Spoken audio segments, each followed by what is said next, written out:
All right. Doesn't Adele do that song too? Oh, I learned something. I thought that was her song. I didn't know Billy Joel. Yeah. Oh, there you go. All right. Okay, I'm not alone. All right. Good morning, everyone. This morning I want to have a bit of fun. Next week we're getting into a series called Under the Influence of the Sinister and Strange. So before we do that, I thought we'd have another week where we look into some marketing stuff, kind of like we did last week. I'm going to try to marry Terry O'Reilly with a theologian. We'll see how that goes. So, can you believe, in 2016, advertisers spent $543 billion worldwide trying to advertise to us, trying to convince us to buy their goods. Now, when you think about that, that works out to $77 for every single human being on the planet. That's how much advertisers spend every year advertising. In fact, our world is so cluttered with ads and branding that many estimates suggest that every single one of us sees 360 ads every day, which is just beyond crazy to me. I mean, the reality is we're sort of swimming in a sea of advertising. And in a world that spends that kind of money trying to get our attention, trying to put us under their influence, it raises an important question for me, and it's this: what is the world of marketing doing to us? And I don't mean how does it impact our spending habits, how it makes us consumers. That seems rather obvious. But what is it doing to the way we think and behave? Fundamentally, how does it sort of shape the way we see the world?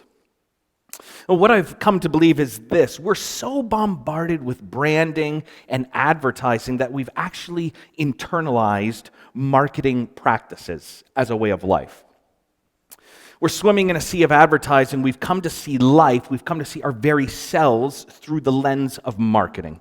And so what I want to do this morning is highlight how marketing has affected us, how we see the world, how we see ourselves, and then contrast that with the way Jesus calls us to. So I want to dive in. Let's begin with the fundamental thing that all marketers are trying to do, and that's position themselves, their brand, their product in your mind. Terry O'Reilly says this: the art of positioning a product in your mind is probably the most important act in marketing. For advertisers, positioning is all about trying to get inside your head and make their brand, their product stand out to you. So think of it this way. Off the top of your head, how many brands of tires can you name? Goodyear, Michelin, Firestone. For a lot of us, probably, right, one or two brands come to mind, which is a big problem because there are about 20 of them. And it highlights the problem that all marketers face when we're so inundated with products and brands. How do you get yours to stand out? How do you rise above the competition? Consider George St. Pierre. How many of you are familiar with George St. Pierre? Look at all you violent people. Love your violent sports, do you? Yeah.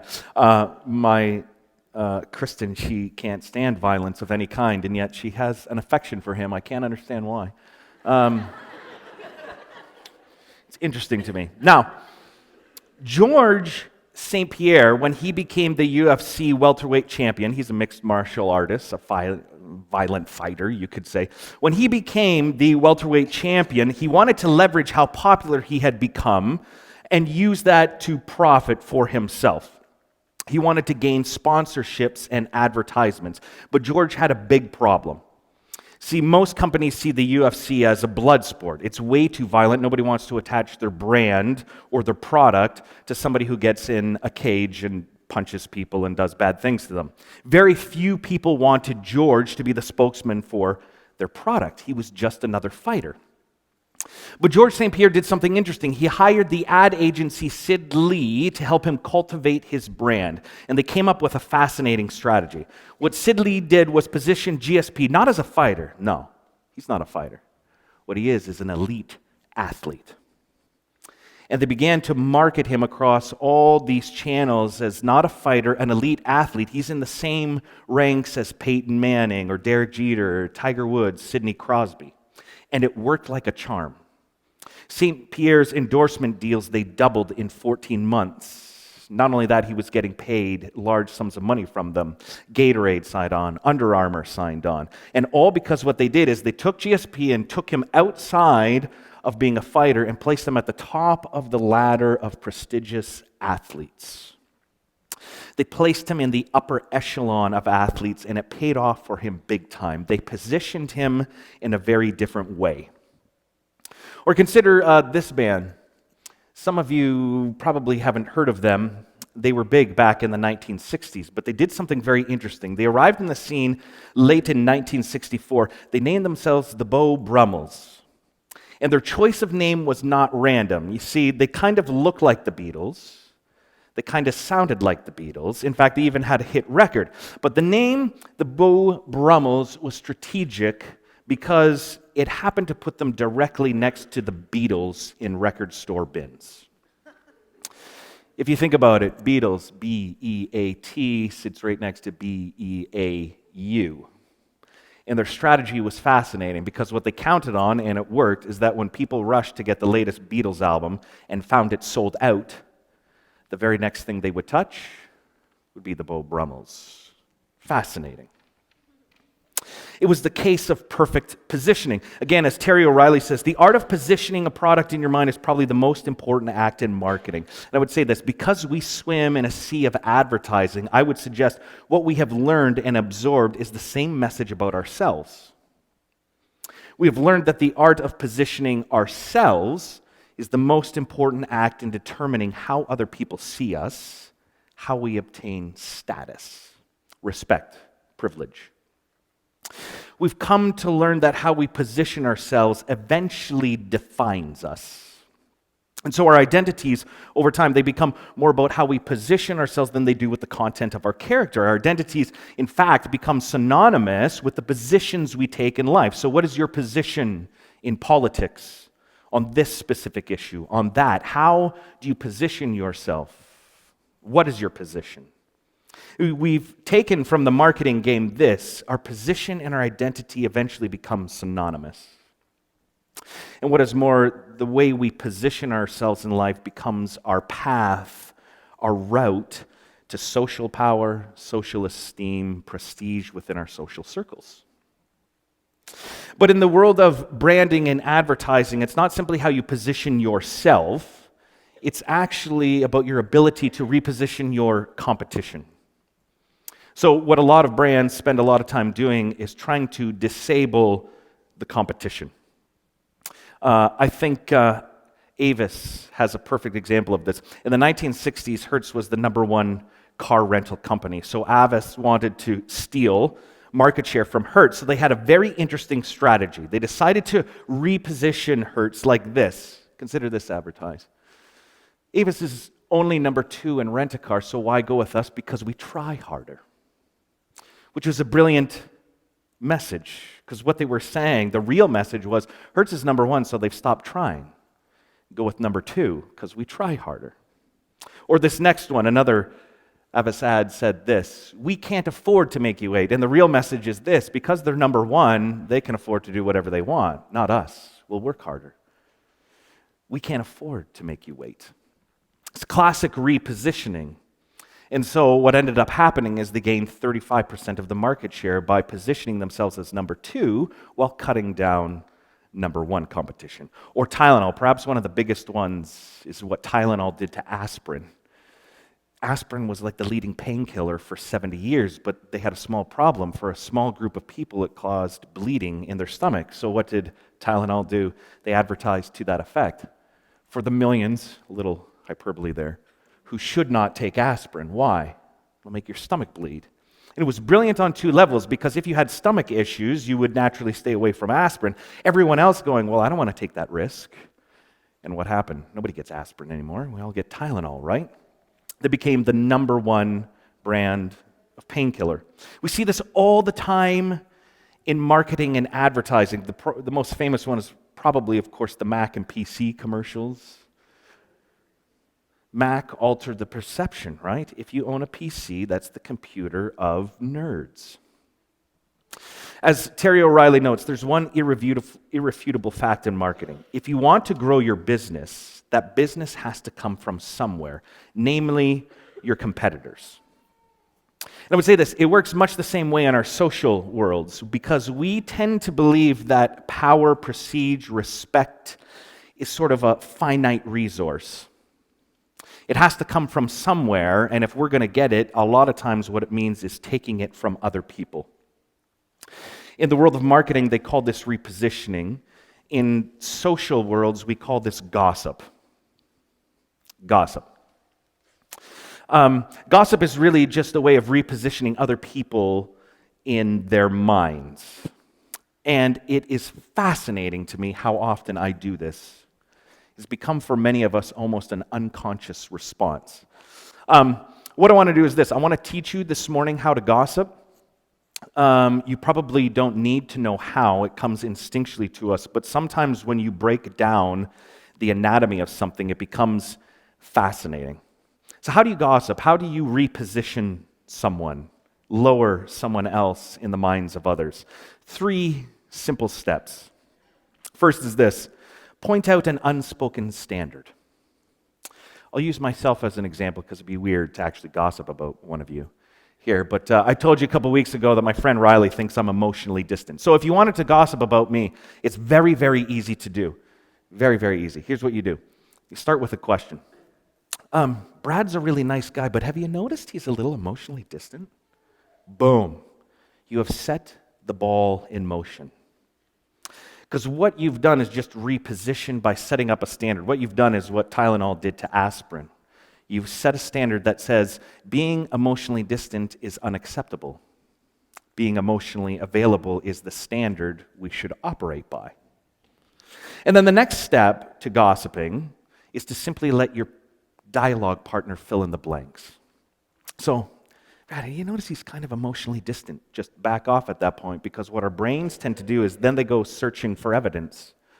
So your partner will stand there going, you know what, come to think of it, he's never told me about his feelings recently. That does sort of make sense. He is a bit emotionally distant. And so we become the partner, we begin to affirm in our mind, yes, that example, he's never given me a hug, whatever it is, yes, he is emotionally distant. And then you simply end, you've already cut me down, you simply end by restating the standard, and voila, you've got some magic on your hands. So, find Brad emotionally distant? Actually, yes, I do. I don't know, I just feel it's important to be emotionally available. In 30 seconds, you can literally cut someone down, take them down a few notches by setting up a standard, telling somebody else how that person doesn't live up to the standard, and then repeating and affirming the standard. It's a fascinating process that most of us do day in and day out, and we have no clue what's going on. So happy gossiping today. Next thing, you're going to be all freaked out. Every time you talk about somebody, you're like, oh my goodness, am I doing it? But it's a fascinating thing, and we're consistently warned, particularly in Scripture, about the dangers of gossiping, because what it really is a marketing play. It's simply a way to say, listen, I want to take this person down so that I can elevate myself. And in conversations, we find ourselves doing it all the time. There's one other interesting tactic that marketers employ when they want to gain status, and that's something called ambush marketing, which is simply this. They find an existing ad by someone else and intrude on its message so that they get the recognition or the glory. And it's kind of funny, I have to confess. What happened was this. In the spring of 2010, Apple put up a billboard advertising their nano iPods. And this one appeared in Montreal, and so Rona came along and decided to ambush it because they had a paint recycling program at Rona where you could return your paint to Rona. And so what they did is they came along and they did this. They put up a sign underneath it showing the exact colors dripping off the iPod advertisement into their paint cans. This got shown all over the world, so they took Apple's ad and simply stole the thunder. Fascinating. Or consider what happened recently when Audi placed a billboard advertising its new A4 sedan. The headline was this: "Your move, BMW."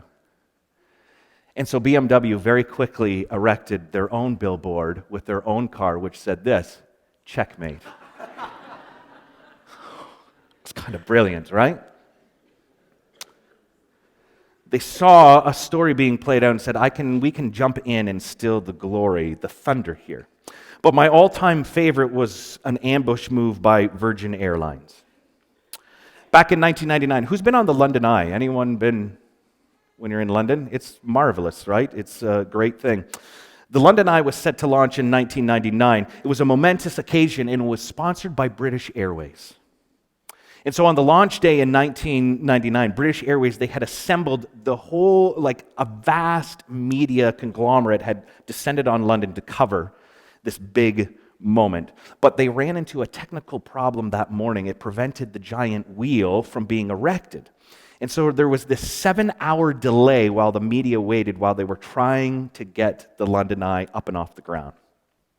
Now, when Richard Branson heard about this, he thought, oh, here's an opportunity.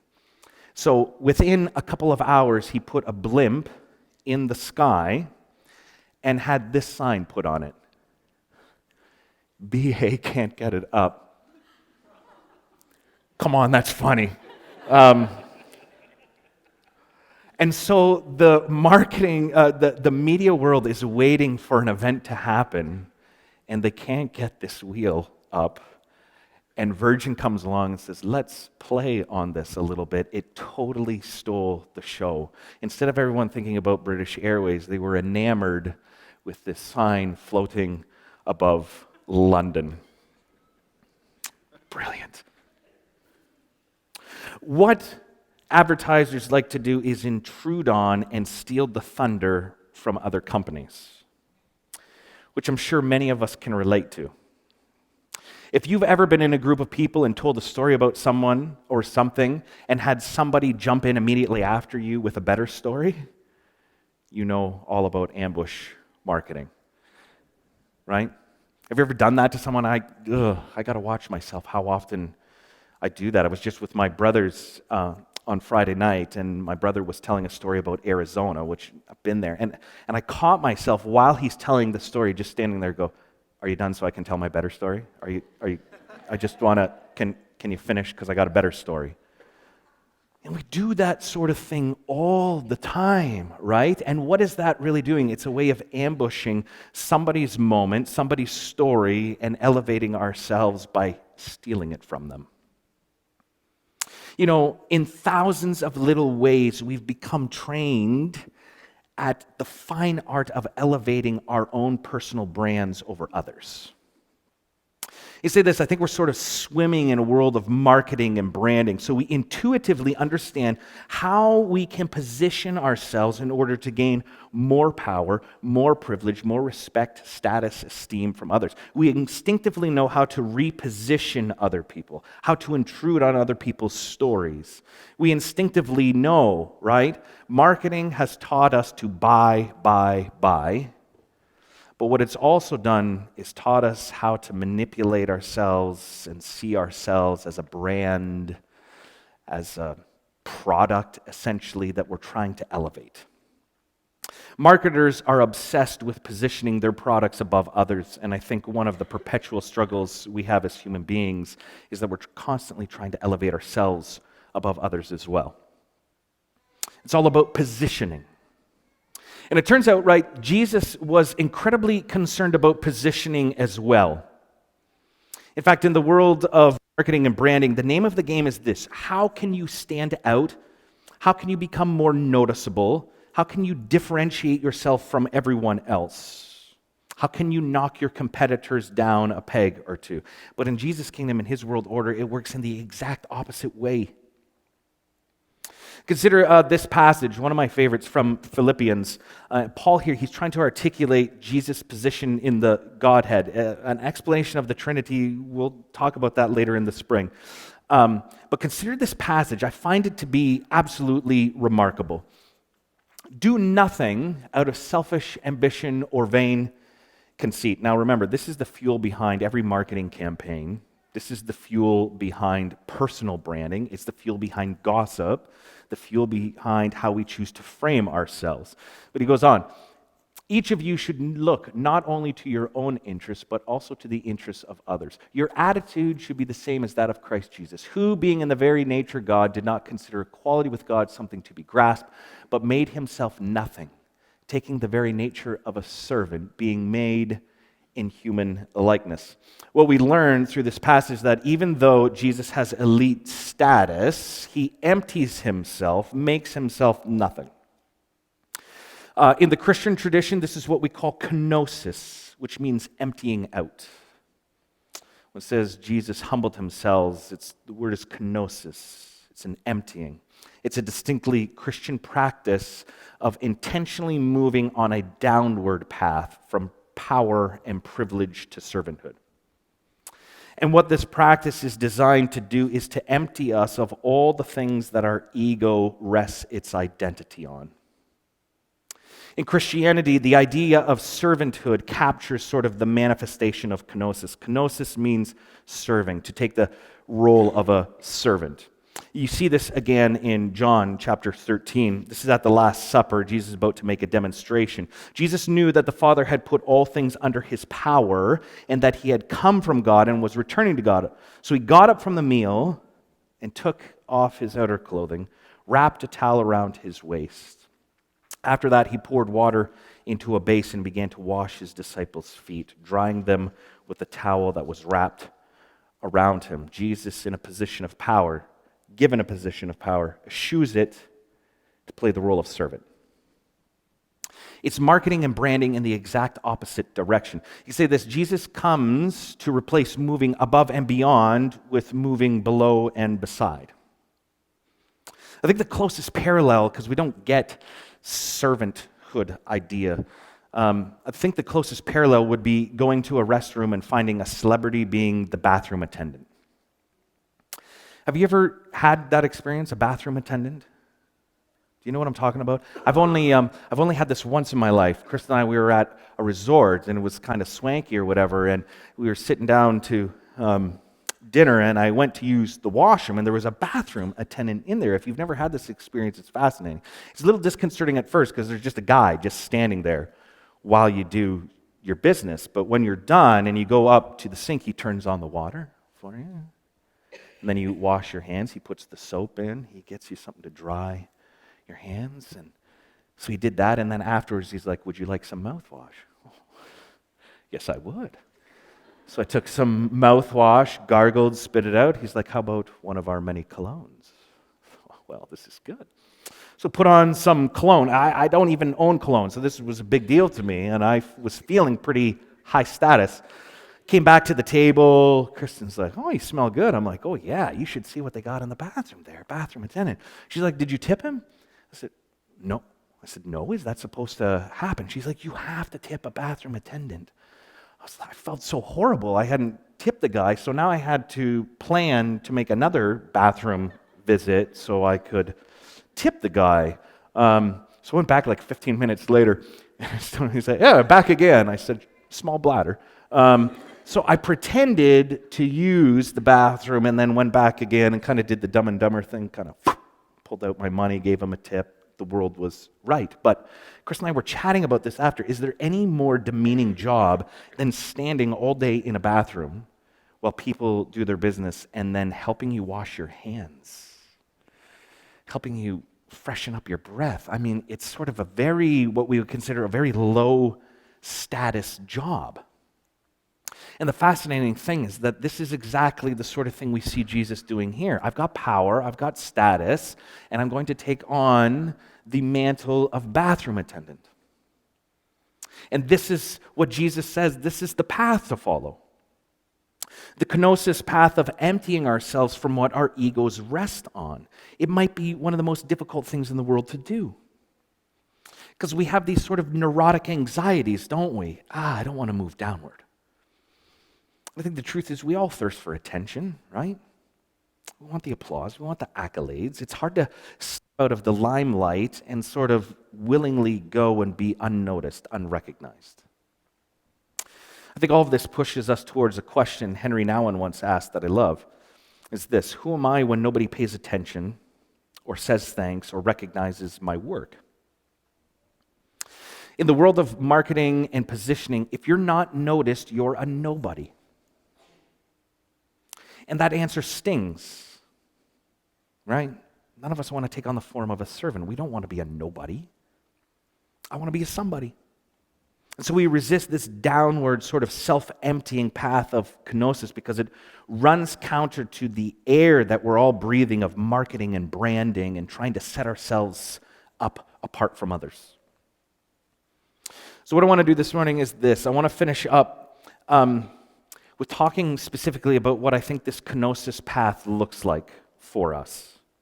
And the reality is this idea of going lower can be a bit abusive to people who are already really low. So I want to talk about what does the kenosis path look like when you're already low, and what does it look like for others of us who have privilege, esteem, respect. But let me start. Essentially, kenosis for those without privilege. What does kenosis look like if you're already a person of low status? What does emptying yourself look like if you're already empty?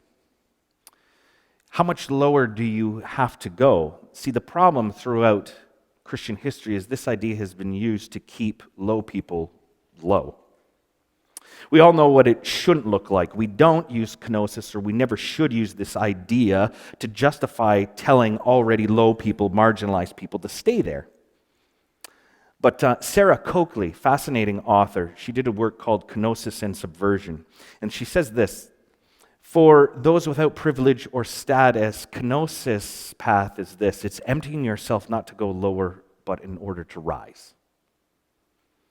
Which I find fascinating. Specifically, what the low person is asked to empty themselves of is our cultural understanding of positioning.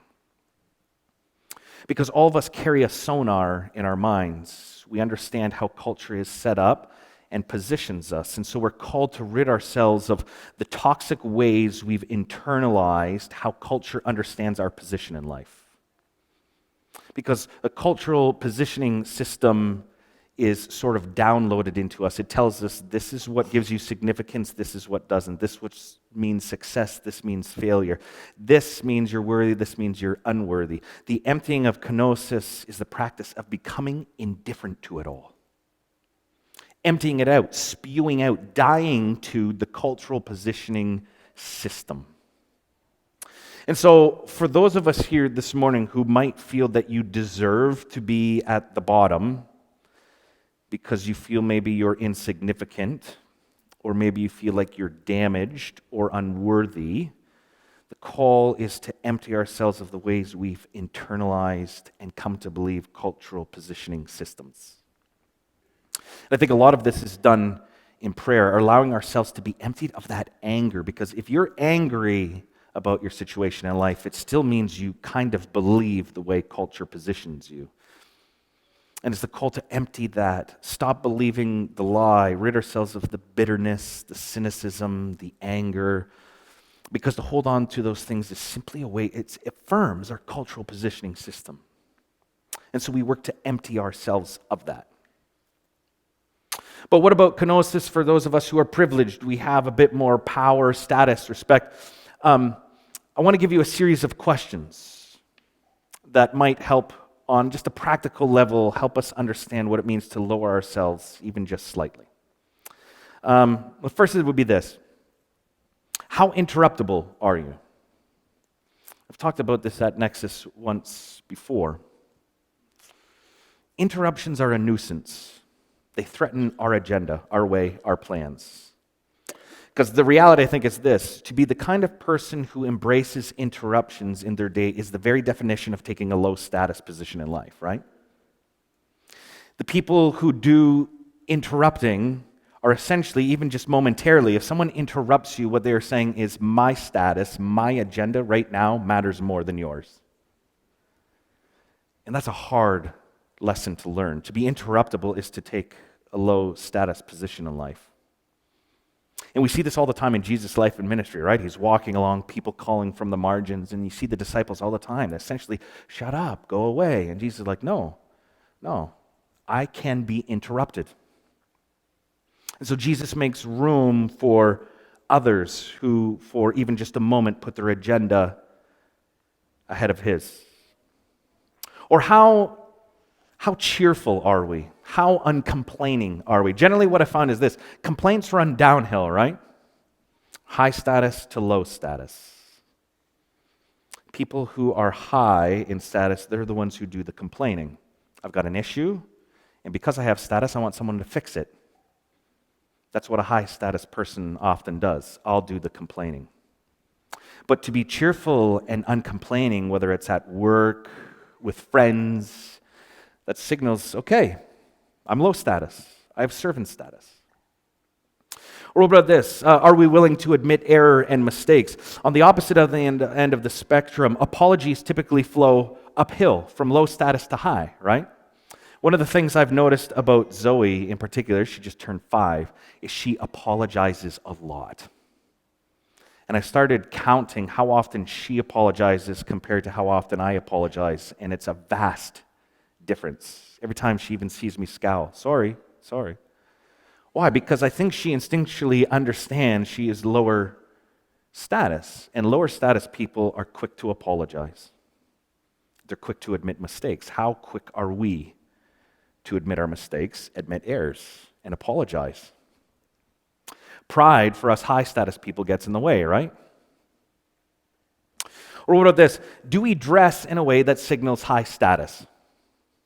I had a fascinating conversation when I was in Uganda. I had a friend in Uganda, and we were driving along on the bus one day, and she was explaining to me the kind of men that she was attracted to. And we went by this group of people, this group of men in a field, and they were cutting the grass like this, and they all had their shirts off, and they were ripped.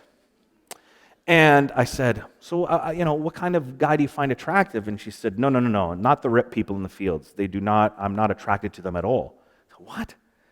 She said, here in Uganda, if you're ripped and skinny, it's a sign that you do manual labor.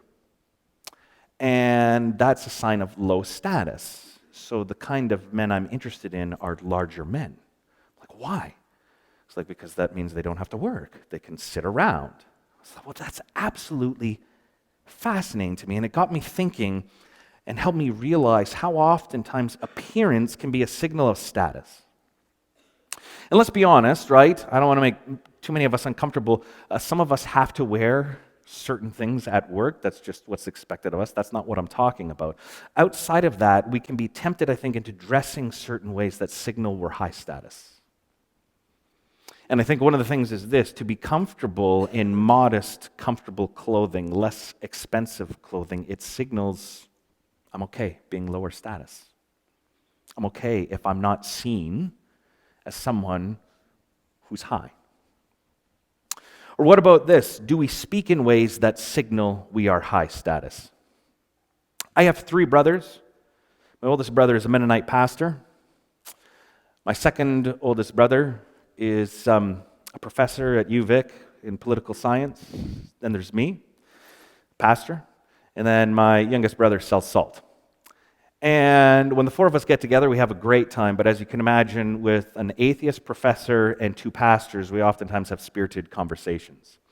And my younger brother, who sells salt, is agnostic, doesn't really care. He tends to sit there silently. And this year, the 4 of us, we were at a cottage for a weekend together, and we're talking about everything, theology, all this stuff. My brother Mike was just sitting there silently. And finally, he spoke up. He's like, have you guys heard yourselves? Like, what do you mean? It's like, all you guys do is name drop constantly. Have you read this author? Oh, have you considered this new idea? He's like, all you guys do is talk big words that normal people don't understand. You name drop all the time the big authors you've read. Oh, if you haven't read so-and-so, you don't know what you're talking about. He's like, that's all you guys do. And he was right.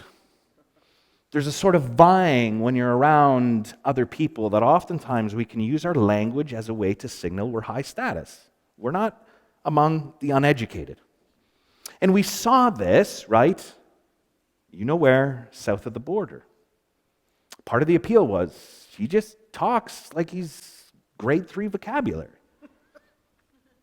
And it's an important lesson for us, though, because oftentimes our language can signal that we're elite, that we know more. And I think a lot of people get tired of it.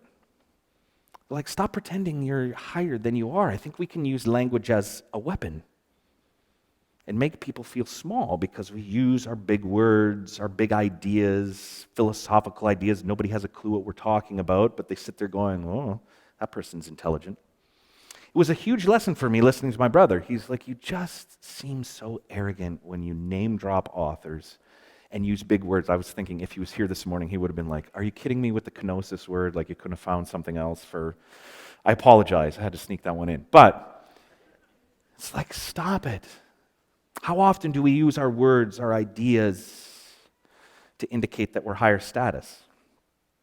You know, these are small questions to ask ourselves. They're small ways to measure how we position ourselves. But the reality is, we've been trained in so many different ways to make ourselves stand above others.